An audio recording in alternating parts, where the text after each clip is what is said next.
everyone, and thank you so much for coming out today to hear this talk. My name is Dr. Lara Stevens, and I'm very grateful to Professor Salmia for inviting myself and my partner and colleague, Andy Paterson, here to work with some of you the other day in the creative writing workshop, but also to give this talk. And I'm especially grateful because I know that this is a time when the university has been closed and that this has been a big thing for you to organise, so I'm really grateful for doing that. And I hope that this will be of interest and worth your while in coming out today to hear this talk. So is it okay if I stand? Yeah. So as I've noted, the title of my paper is Performing Climates, Theatre for a Climate Emergency, and this is a theatre studies scholar working at Charles Sturt University in Australia, in New South Wales in Australia. And this is a project really that has been in gestation for the last decade. I've been working in this space. Please come and have a seat if you're standing. Please come and be comfortable. Really, it came out of the question of what are we doing with theatre? Why are we making theatre or dance, or why are we doing anything at all when the climate is, the temperatures are rising, the sea levels are rising, our food and water is increasingly more polluted and difficult for our human bodies to digest. So this question has really plagued me and has taken me through to all sorts of philosophy around environmental ethics. And so I wanted to, really what's generated out of that is speaking to a lot of artists who were also really worried about this problem of climate change. A lot of young people as well who've been very strong activists in Australia. I'm sure the same is the case here, who are worried about their future and the future of their children. And really, we were so excited to be able to bring this project to Sri Lanka as well, to try and open up a dialogue with what that situation is like in Sri Lanka, how the performing arts is responding to climate change, how it sees its role in changing the cultural zeitgeist to be more aware of various issues, and particularly the kinds of intersectional impacts of climate on different communities, different classes of people, different genders, and so forth. Oh, my thing's skipping ahead because I'm talking more generally. So thank you again for the invitation. And what I really wanted to share with you today, and I was thinking as well, we've spent the morning in the Jeffrey Bauer house, and there we have, of course, the fusion of incredible artistry and aesthetics and nature coming into the house at the same time. And so I feel like Sri Lanka is the right place to be having this conversation as well. But what I want to share with you today is really part of a forthcoming book that is co-authored with Eddie Paterson, who's sitting over there from the University of Melbourne. And it's of the same title, Performing Climates. And the book really grapples with this problem of theatre in a climate emergency. And it asks us, what does it mean to make, watch and think about performance in the midst of a climate crisis? And we asked ourselves this question as we were standing in a rehearsal room that was filling up with bushfire smoke, and our performers who were doing physical theatre work were having difficulty kind of breathing, literally kind of breathing through the performance, the rehearsal. And so we were wondering again, what were we doing here? So our conceit in kind of Western theatre is premised on a very strong idea of the inside and the outside, and cordoning off those two sections. And we are trying to argue in this book that the way we train and educate people about theatre and dance and music, it needs an urgent reorientation today, and that's specifically the Western kind of versions of training and thinking and modelling the way we do performance as two separate, kind of a separation between in and out. So I hope in question time that we can open up this discussion to hear about your perspectives on this. But basically, we started this idea of performing climates with the idea that performance involves messy relations. And this is something, again, in Western traditions which is often elided, and we go to the kind of the clean, sort of air-conditioned version of theatre, if you like.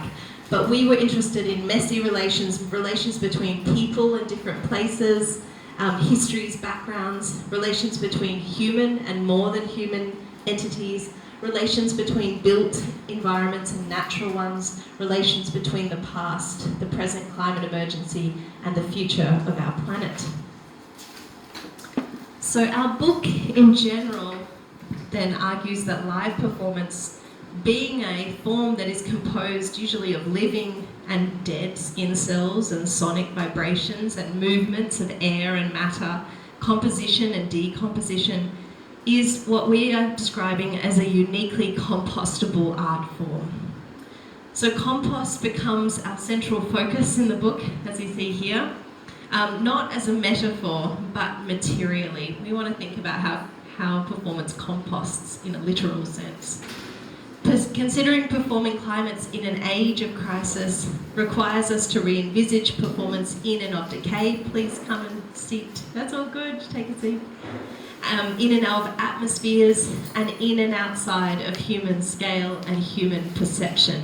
There's a seat up in the corner at the front here if anyone's brave enough. Please come. So in developing this mode of thinking about performance as compost, we began to learn from Indigenous Australian knowledge about what we call country in Australia, country with a capital C.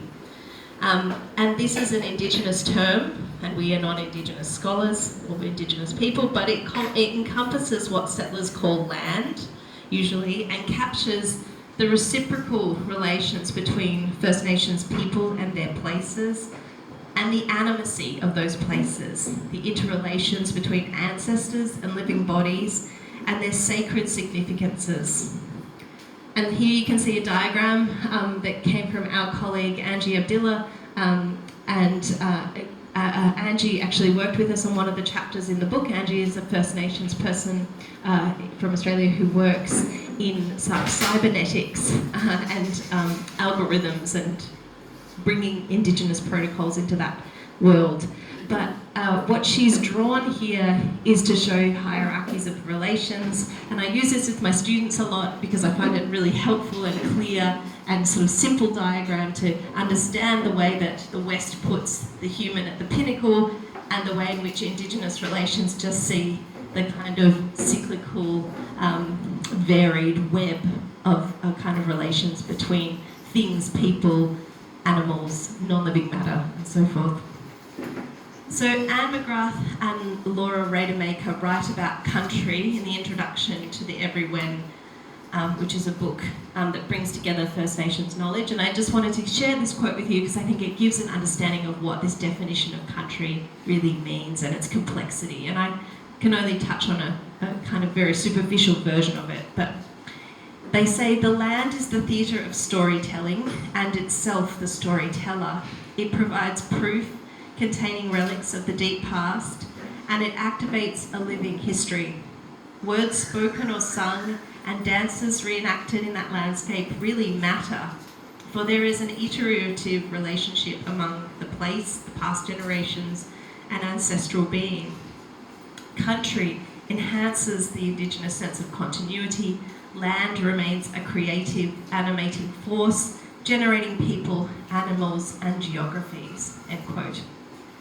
So then the basis of our book's conceptual framework is really grounded in compost as a cycle of decomposition and recomposition that generates something which is vital, rich, and useful. We are interested in analysing performance not as an insulated, exclusive art form that predicates itself on kind of human centrality, that figure of the human at the top of the pinnacle, but rather a process that celebrates transformative properties of waste, bacteria, debris, breakdown, composting and mulching within a larger network of fungi, microbes embedded in the skin, the air, the soil, interacting across cellular networks and atmospheric conditions. In this way, performance works exist in what the Canadian Métis scientist and artist Max Le Bourgeon calls a place-based relationality, after the works of Sean Wilson and Alex Wilson and Dwayne Donald. So this book has been really critical. This is a Canadian First Nations scholar in my thinking, particularly, and it's a book by a scientist, really, who started as an artist, and they moved into science and became a plastics expert, ocean plastics, exploring the kinds of plastics that are in fish, in particular regions of Canada. But what they have taught me about a kind of place-based relationality is the importance of putting place first rather than the human. So First Nations knowledge and cosmologies preempt the Western philosophical notion of human and more than human co-becoming by thousands of years.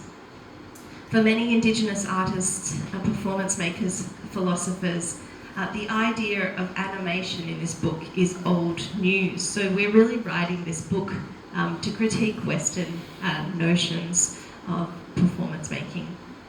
Concepts of relationality, the practice of making performances that centre around something other than the human, learning from a knowledge, deep knowledge of particular place and climate, is ancient wisdom and everyday knowledge for many Aboriginal people. Indeed, it is through ancient practices of listening to and caring for country that these cultures have retained the idea of animate and lively world interconnections. And the Gayu women, another Indigenous group up north, write, people might think that the land doesn't speak, nor the rivers, the animals, the winds, but they do. We feel the land, the sea, and the rivers, and they tell us many things, end quote. So within knowledge systems where lands, winds, and oceans speak, the notion of performing climates requires no imaginative leap. The things that are told through the land are layered through family histories, kinships, spiritual relations, defining places that hold particular meanings, or where particular meanings or practices should be carried out, many of which are not accessible to settlers. So our concept of performing climates then is far less complex and less culturally significant than Indigenous Australian experiences of country, but nevertheless it tries to think and feel and listen to network relations and flows between atmospheres, technologies and complex biological systems, and views these entanglements as performance after Richard Schechner. You know, he says we can read anything as performance, so that's what we're doing. Such an offering aims to unsettle the deeply anthropocentric history of Western theatre and performance, its blindness to more than human agency, and we interrogate what our discipline loses by ignoring more than human relations, and this includes non-living ones. So something like COVID as a virus, as a kind of non-living virus, we know what that kind of animacy that can kind of put into motion across the world. Drawing on case studies that might not necessarily be recognisable to Westerners as theatre or art, we are interested in performance as a mess of matter, atmosphere, objects, actors and affects. We see compost in and of performance as a means to reimagine aesthetics and reconnect theatre with climate politics. So that's the theory and the background of where we're coming from, and that's our methodology, but I hope that you're asking, well, how on earth does this work? And I've got a case study today to share with you to give you a sense of how we apply this kind of thinking to some of our case studies. So I want to share with you today our chapter which focuses on ice. We have 13 chapters in the book. They range from things like trees, mermaids, unicorns, microbiota, fungi, I can't remember some of the others. Anyway, you get the idea. But this one's ice. Since we're in this very humid, warm climate, we can cool ourselves off by thinking about ice for a moment. And icebergs. Okay. So as natural wonders that are located in places geographically isolated from most of the world's populations, icebergs occupy a unique place in the human imaginary. In humans, icebergs have long inspired the awe of the sublime, described as terrifying, amazing, overwhelming, exhilarating, spiritually enlightening, hallucinogenic, evoking supernatural or spectral characters. The animate qualities of icebergs have long fascinated humans. Today, the melting ice of the polar ice caps due to climate change, along with news reports of icebergs breaking off or calving, which is the kind of technical term from glaciers, are usually read as markers of anthropocentric global warming. As performing climates, they are spectacular warning signs of large-scale impacts of human environmental damage. So American avant-garde performance artist Laurie Anderson was attuned to the performative and animate qualities of ice in the 1970s, a time of vigorous environmental protection movements in the US and the West more broadly. So Anderson's Duets on Ice, which you see here, was first performed throughout New York in 1974 as an outdoor Caprowian happening. And it sees Anderson playing the violin while laced into a pair of spotless white ice skates. The blades of the skates are frozen into a pair of ice bricks, as you can see here. Anderson plays at what she calls, quote, a duet with herself, a live experimental electric violin over pre-recorded loops of avant-garde classical music. The music is interspersed with Anderson recounting childhood memories on topics as diverse as her late grandmother and the ducks on a frozen lake. With the ice functioning as a miniature stage, the conceit of this performance is that Anderson plays until the ice melts. She performs at the speed of melting ice, and this varies according to the ambient temperature surrounding each performance. So if she was performing it here today, I think it would be quite a quick one. But here we have her in the Adelaide Festival performing quite recently. So like many land art pieces of the 1970s, Anderson's use of ice brings the more than human performing object into the frame to add another element of contingency to this avant-garde performance. In the early performances of Duets on Ice, the ice plays the role of an experimental stage. In more recent stagings, such as this one, the 2013 Adelaide Festival opening, or during the pandemic when she did it in New York in 2021, she renamed that one Laurie Anderson, The Weather. So this work more actively invites audiences to reflect on changing climates, melting ice, rising seas, and precarious weather patterns. So philosopher Olivier Rameau, a French philosopher, encourages us to view icescapes as more than landscapes. He describes them as living, animate, anthropomorphizing them as, quote, landscapers, and he calls them sculptors who polish. If humans perceive icebergs as living, he argues, they will become worthy of human protection. And he writes here, quote, if glaciers are active and reactive beings, agents and not things, essential elements in the Earth's cycles as well as partners in social life, they are undoubtedly an endangered species today, end quote. So this idea of framing icebergs as a species suggests their capacity as more than human performers in processes of dynamic composting of their hydrogen and oxygen molecules, and evokes yet another kind of complex interplay of performing climates. So what would it mean then, we ask, to centralise the icescapes or icebergs in our readings of performances that use ice? Rather than serving as a stage, as they did for Laurie Anderson in Duets of Ice, what if the ice was the protagonist? So Danish Icelandic Olafur Eliasson is one artist who makes icebergs the principal performers in large-scale installations in central sites of major European cities. In 2014, Eliasson, in collaboration with geologist Minnick Rosing, first staged Ice Watch, though the work was subsequently performed in several different locations. In Ice Watch, large chunks of glacial ice, he got around 80,000 tonnes of it, was sourced and towed from the seas around Greenland.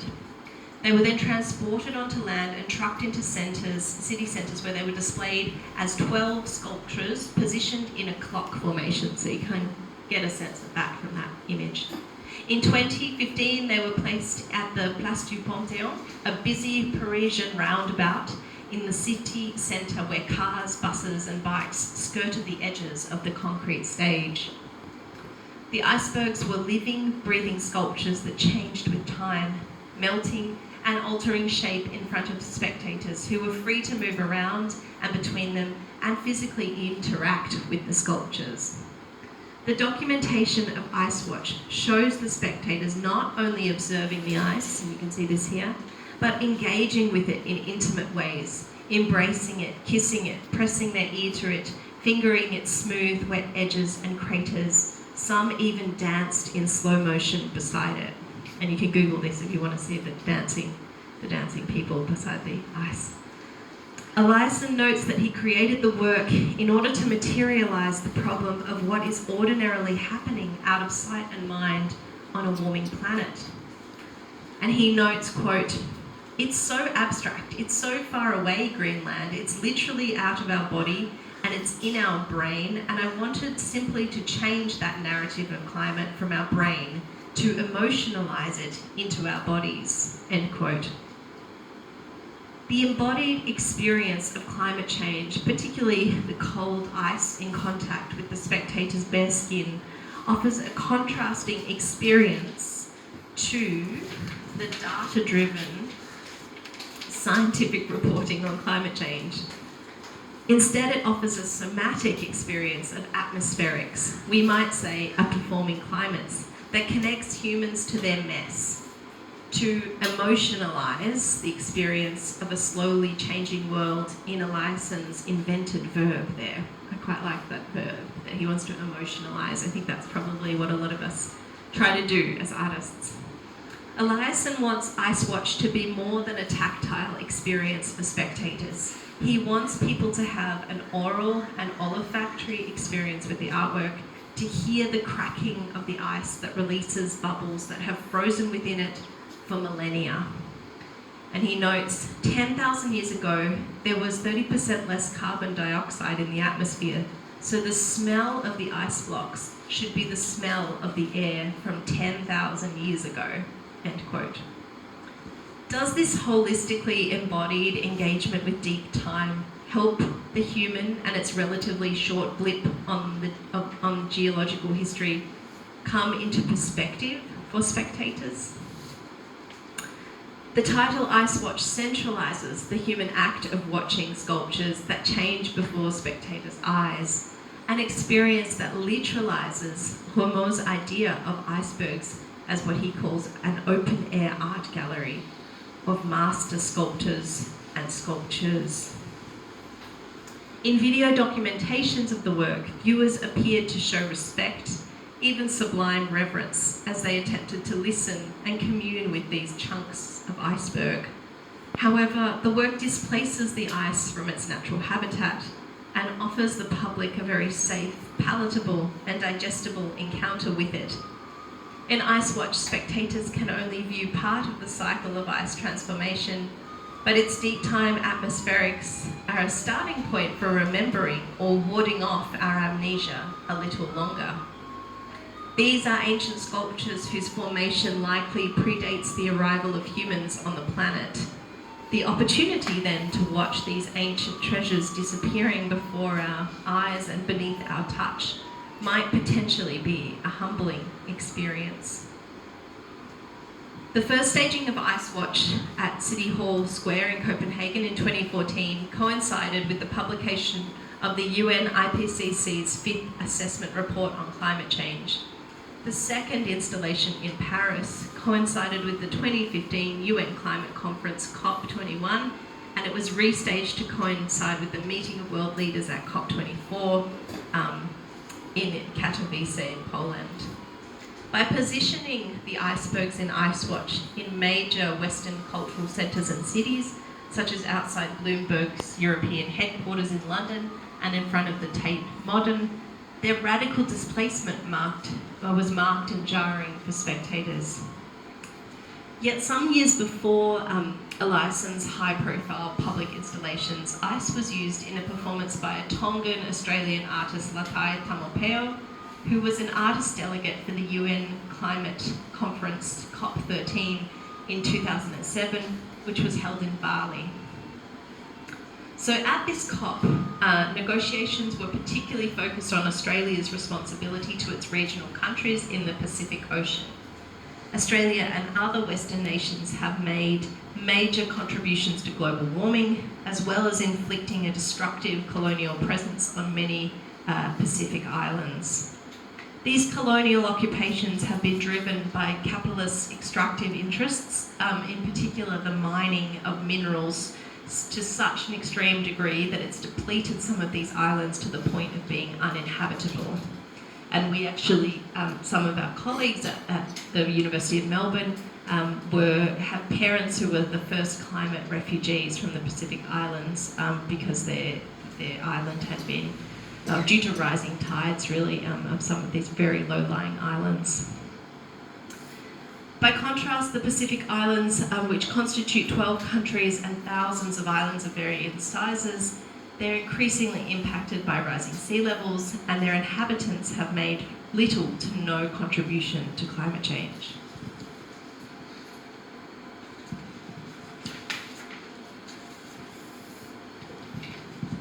So Tamopeo, who you see here in this artwork, her presence at COP13 as an Australian with Tongan heritage and family was thus significant.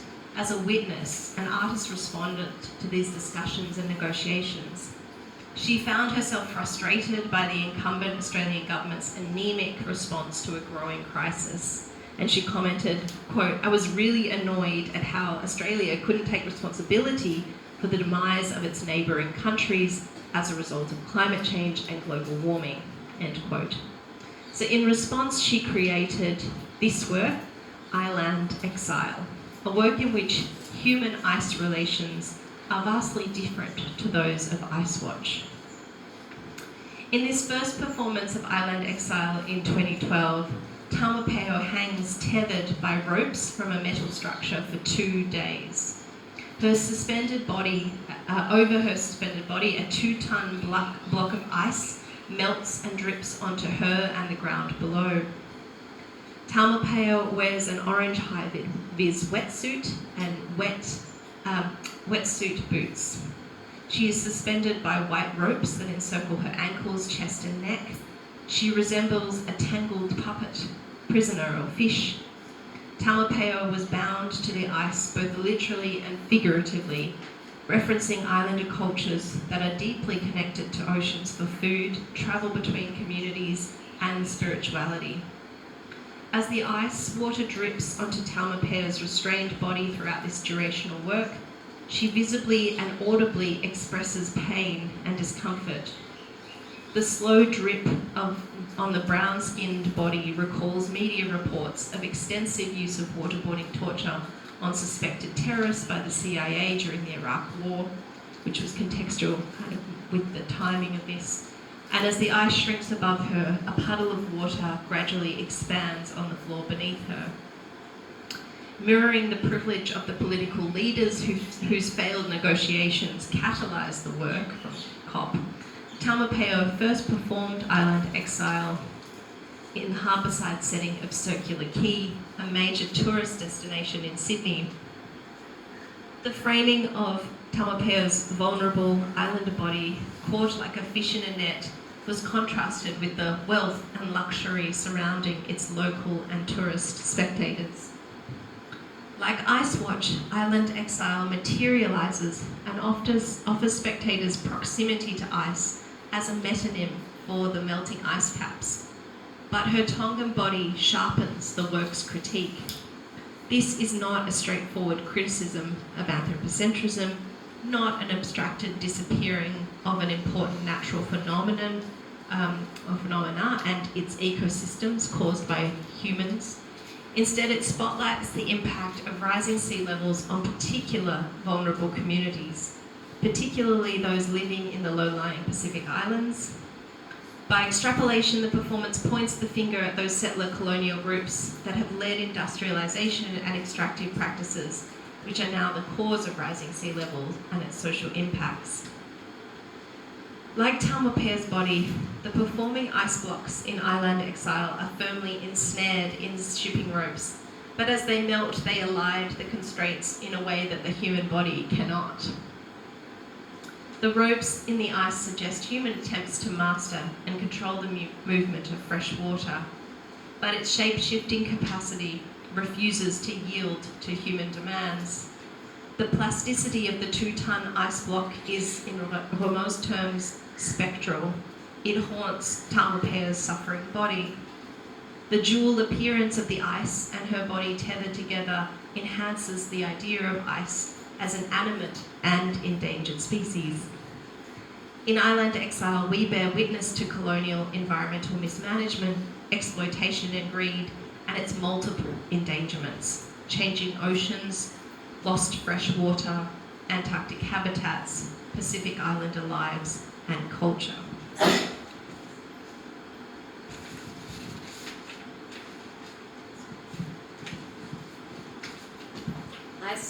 Ice provides then an ideal medium here for durational performances, because at average room temperatures, its melt gives the impression of slowing down time. In Island Exile, the water dripping off the ice becomes a way of showing time as a kind of slow violence. And I'll show you a quote from Rob Nixon while I'm speaking about slow violence and the human-made changes on the Earth's environment. It is a confronting work that stages decomposition and the particular human suffering of Taumopea's body through an aesthetic that evokes the processes of composting. In Island Exile, atmospheres and elements, water, sunlight, ice, air, flesh, are situated in relation to temporal and spatial fluctuations brought about by the climate emergency, its material and political dimensions. Taumopeo expanded her work with ice several years later in another performance called Ocean Island Mine, and this is from 2015. It was first performed outside Carriageworks in Sydney, in the UK in 2016, and again in Australia in 2017. In this performance, Taumopeo silently shovels 1,000 kilograms of ice from one pile to another, and these are 40 metres apart. She wears a white waterproof suit, white shoes, and no gloves. She carries a large white spade, which she occasionally drags between the two piles of ice. In contrast with the highly aestheticised block of ice in Island Exile, in Ocean Island Mine, she deploys the more familiar, accessible, everyday object of party ice, the same quantity that is used in a bar in a day. She walks steadily between the deposits of ice, her facial expression remaining affectless as she performs this Sisyphean task. The scraping of the shovel on the pavers and the crunch of the ice as she digs is grating and evocative of the cold, further emphasising her islander body's displacement from tropical climates. The work's performance of digging references that history of extraction that I described before by colonial powers in the Pacific. In particular, it evoked the intense phosphate mining in Ocean Island Nauru and Christmas Island, which is part of the nation of Kiribati. Phosphate was and is a valuable fertiliser. It's used in agriculture, predominantly in Australia, New Zealand and Britain. It was incredibly lucrative and rendered those nations where it was taken out of the ground either uninhabitable or so hostile to human survival that within decades it led to forced migration of those peoples. These migrations occurred in conjunction with national labour schemes in the colonial nations, where Western nations like Australia further benefited from cheap workforce of these climate refugees. So in Ocean Island Mine, ice stands as a metonym of the white rock of phosphate, drawing attention to colonial extractive capitalism and exploitation of natural resources, which includes islander people.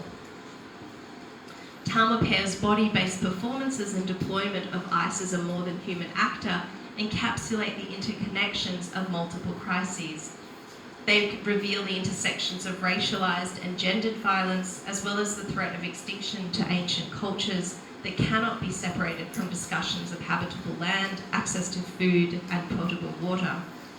The chosen site-specific locations highlight the fact that non-white bodies do not have the same mobility to escape the challenges presented by climate change, and Taumopeo's ice can shapeshift from ominous, life-threatening water torture to banal party ice, symbolising her people and their land's subjugation, exploitation and discomfort. The relationships between the human body and the animate aesthetics of ice in these performances are far more confronting than those depicted in Duets of Ice by Laurie Anderson or Ice Watch by Eliasson. And therefore they're more astutely attuned to geopolitical power dynamics of what ice represents in a climate emergency.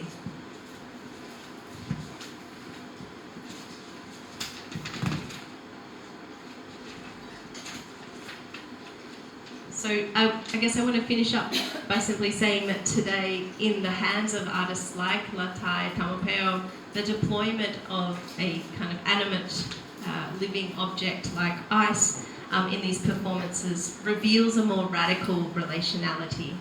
And if we can decelerate our lives long enough or fast enough to work at ice time, we might hear some of its ancient secrets.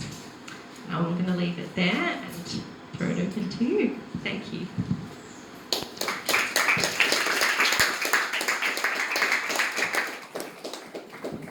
Thank you very much, Lara.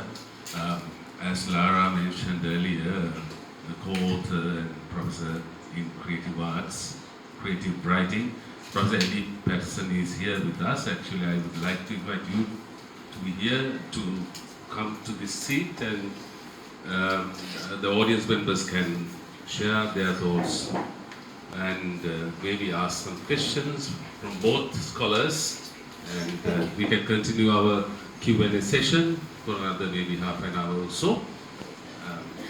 Eddie, you can take your seat. No, I'll go. Okay. Are you okay? Yes, yes. So this is Professor Eddie Paterson from University of Melbourne, from the Department of Communication and Creative Writing. And Dr. Actually, I didn't introduce Dr. Lara. She introduced herself and started talking. So no problem. With that, I think you have already got to know that she has a lot of publications under her name and couple of new books. And there's a new book coming on this particular topic area and written by Eddie and Lara. So audience members would like to hear more about that publication, as well as we have performers, academics and researchers here, a good bunch of people, a good cross-section of academia as well. So please, this is for you, your time. If you need the mic, I can share it.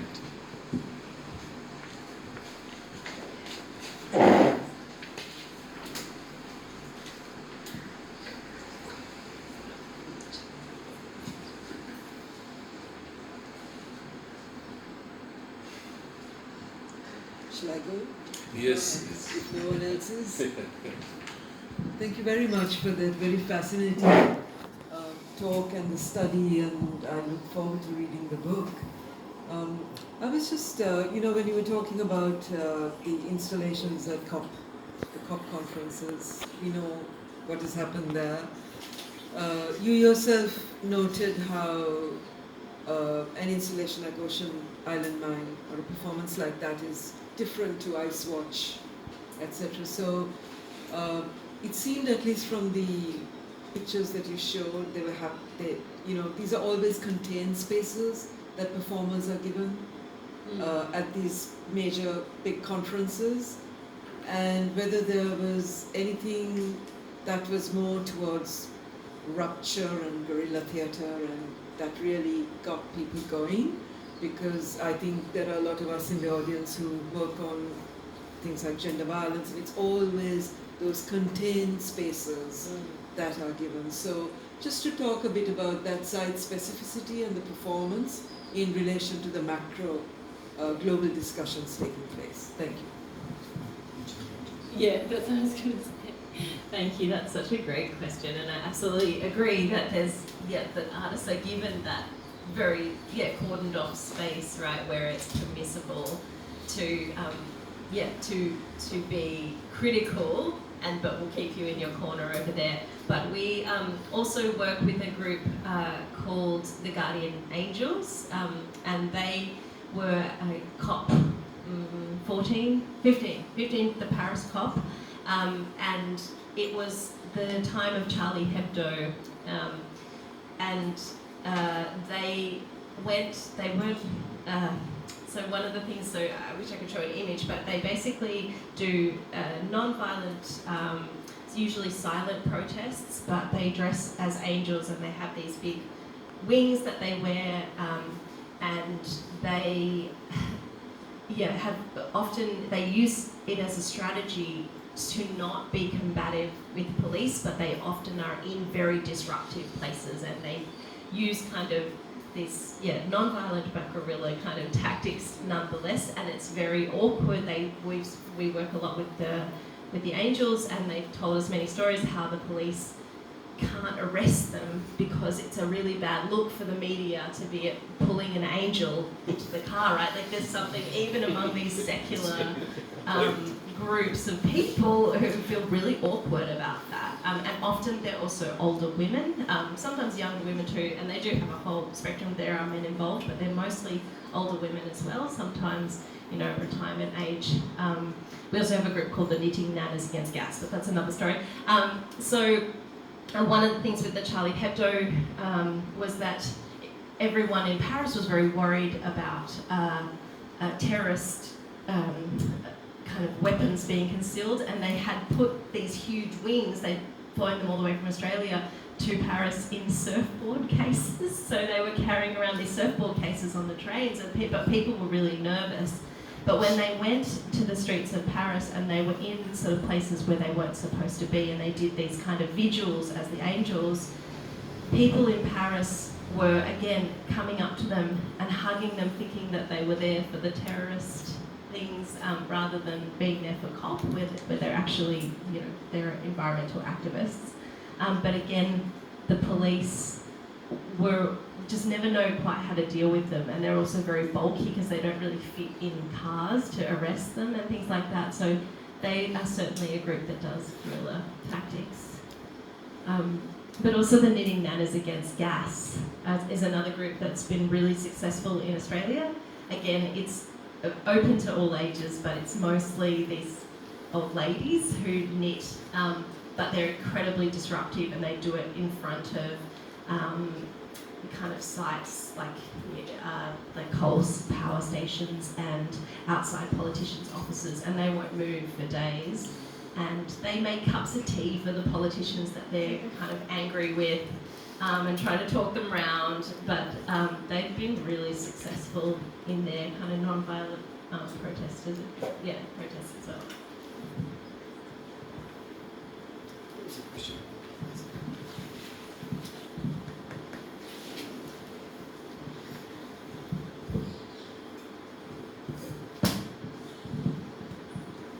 So I was wondering, you were sharing a lot of stories related to global north, right? And I was just wondering, especially when it's come to negotiation, I have perceived when it's come to media literacy, we see how it influences the community. And I was just wondering, as the people from the global south and global north, when they are perceiving things in different way at the same location, just imagine in a COP28 or somewhere, when they are perceiving different things, in the sense the cause in two different perspectives, how convey the ideas, like what are challenges you have experienced, especially when it's come to negotiations, because indirectly they do implant different ideas in people's minds, right? So I just wanted to know what are the challenges you have experienced when it's come to performing in this theme. Did I make sense? Okay, thank you. Yeah.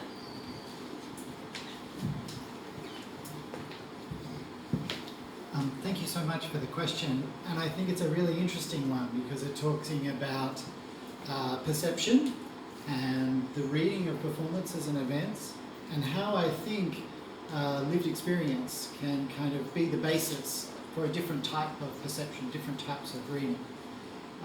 In terms of negotiations, and Lara and I actually being actively involved with the COP demonstrations and things like that, we have not been performers and artists invited to those events. So we're very much in this book, in a sense, kind of working with those artists and documenting those things. But one of the big themes of our book, and one of the things that we really try to spend a lot of time talking about, is the idea of perception on a whole set of different levels. So human perception, but also more than human perception. And actually trying to think through some of the complications for us personally, writing as settler Australians on stolen land in Australia, and thinking about what does that mean? What does it mean to work with Indigenous artists?